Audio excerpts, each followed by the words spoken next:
Hello നമസ്കാരം. Australian മലയാളിയുടെ പുതിയൊരു വീഡിയോയിലേക്ക് ഒരിക്കൽ കൂടെ സ്വാഗതം. എല്ലാവരും നല്ല ഹാപ്പി ആയിട്ട് നല്ല സന്തോഷമായിട്ട് ക്രിസ്മസ് ഒക്കെ ആഘോഷിച്ചിരിക്കുകയായിരിക്കും അല്ലേ? ഓസ്ട്രേലിയയിൽ വന്നതിന് ശേഷം ക്രിസ്മസ് സീസണിൽ ഞാൻ ഒരുപാട് ഇഷ്ടപ്പെടുന്ന ഒരു കാര്യമാണ് ക്രിസ്മസ് ലൈറ്റ്സ് കാണാൻ പോകുന്നുള്ളത്. ഇവിടെ സിറ്റി കൗൺസിൽസ് ഒരു കോമ്പറ്റീഷൻ നടത്തും. ഏറ്റവും ഭംഗിയായിട്ട് ക്രിസ്മസ് ലൈറ്റ്സ് വെക്കുന്ന വീടിന് നന്നായിട്ട് ഡെക്കറേറ്റ് ചെയ്ത് സ്ട്രീറ്റിനൊക്കെ ഒരു പ്രൈസ് കൊടുക്കും. അപ്പൊ ക്രിസ്മസിന് കുറച്ച് ദിവസം മുന്നേ അവർ ഈ വീടുകളൊക്കെ ഏതാണെന്ന് അനൗൺസ് ചെയ്യും. പിന്നെ അങ്ങോട്ട് ആൾക്കാരുടെ കുത്തൊഴുക്കാണ്. വലിയവരും കുട്ടികളും എല്ലാവരായിട്ട് ഈ ലൈറ്റ്സ് കാണാനായിട്ട് ഇറങ്ങും. ശരിക്കും പറഞ്ഞാൽ ക്രിസ്മസ് സീസണെ കുറച്ചും കൂടി വൈബ്രന്റ് ആക്കുന്നത് അല്ലെങ്കിൽ ഇതിന്റെ ഒരു സെലിബ്രേഷൻ മൂഡ് കുറച്ചും കൂടെ കൂട്ടുന്നതിന് ഈ ലൈറ്റ്സിന് നല്ല പങ്കുണ്ട് കേട്ടോ. ഇൻഡിവിജ്വൽ ആയിട്ട് ഡെക്കറേറ്റ് ചെയ്ത ഓരോ വീടുകളെക്കാളും എനിക്ക് കാണാൻ ഇഷ്ടം സ്ട്രീറ്റ്സ് കാണുന്നതാണ്. ചില സ്ട്രീറ്റിലേക്ക് നമ്മൾ കടന്നു കഴിഞ്ഞാലുണ്ടല്ലോ, എല്ലാ വീടുകളും ലൈറ്റ്സ് ആണ്. നല്ല വൈബ്രന്റ് ആയിട്ട് നല്ല കളർഫുൾ ആയിട്ട് ലൈറ്റ്സ് ഇട്ടേക്കുന്ന സ്ട്രീറ്റ് കാണാൻ ഒരു പ്രത്യേക ഭംഗിയാണ് കേട്ടോ. എനിക്ക് പേഴ്സണലി ലൈറ്റ്സ് ഭയങ്കര ഇഷ്ടമാണ്. നല്ല കളർഫുൾ ആയിട്ട് ലൈറ്റ്സ് ഇങ്ങനെ ഓൺ ആയി കിടക്കുമ്പോൾ പ്രത്യേകിച്ച് ഒരു റീസണിലും നമുക്കൊരു ഹാപ്പിനെസ് വരും. അതുകൊണ്ട് സത്യം പറഞ്ഞാൽ ഞാൻ ഡിസംബർ സ്റ്റാർട്ട് ചെയ്തപ്പോഴേക്കും വീട്ടിലൊക്കെ ഞങ്ങൾ ലൈറ്റ് ഇട്ടു കേട്ടോ.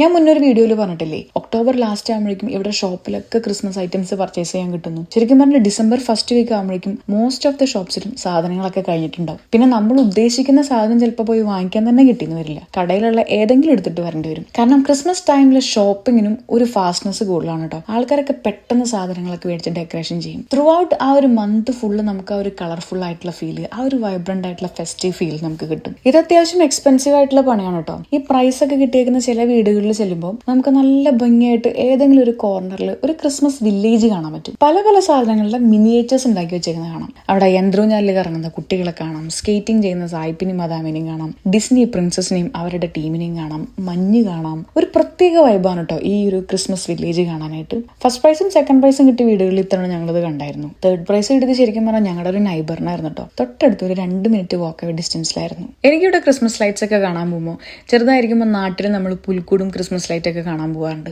ആ ഒരു ഓർമ്മ വരും. ശരിക്കും പറഞ്ഞാൽ അതിലും കൂടുതലായിട്ട് ഞാൻ ഈ തൃശ്ശൂർ ഭാഗത്തായതുകൊണ്ട് ഞങ്ങളുടെ അവിടുത്തെ പെരുന്നാൾ കുറച്ച് കേമാണ്. പിണ്ടി പെരുന്നാൾ എന്ന് പറയും. വീടുകളിലൊക്കെ നല്ല ഭംഗിയിൽ പിണ്ടി ഉണ്ടാക്കി വെച്ചിട്ടുണ്ടാവും. പിണ്ടിയിൽ ഇങ്ങനെ വെറൈറ്റി പൂക്കളൊക്കെ ആയിട്ട് അത് ഓരോ വീടുകളും കാണാൻ പോവാന്ന് പറഞ്ഞാൽ അതൊരു പ്രത്യേക വൈബാണ് കേട്ടോ. നമ്മുടെ വീട്ടില് നമ്മുടെ കസിൻസ് ഒക്കെ വന്നു കഴിയുമ്പോൾ ഈവനിങ് ആവുമ്പോൾ നമ്മൾ ഈ പിണ്ടികൾ കാണാൻ പോകും. അതേ ഒരു ഫീലാണ് ശരിക്കും പറഞ്ഞാൽ ഇവിടെ ഈ ക്രിസ്മസ് ലൈറ്റ്സ് കാണാൻ പോകുന്നത്. ആ കുട്ടികളുടെ എക്സൈറ്റ്മെന്റും കാര്യങ്ങളൊക്കെ കാണുമ്പോൾ ഒരു പ്രത്യേക രസമാണ്. ഇനിയിപ്പോ അടുത്തൊരു അടിപൊളി ക്രിസ്മസ് വരാനുള്ള ഒരു വെയിറ്റിംഗ് ആണ്. ഇനിയിപ്പോ ഇട്ട ലൈറ്റ്സും വെച്ച ക്രിസ്മസ് ട്രീയും പുൽക്കൂടും ഒക്കെ കെട്ടിപ്പെറുക്കി എടുത്ത് വെക്കണം. പിന്നെ ഒരു കാത്തിരിപ്പാണ്, നീണ്ട ഒരു 1 ഇയർ കാത്തിരിപ്പ്. പക്ഷെ ഒരു സുഖമുള്ള കാത്തിരിപ്പാണ്.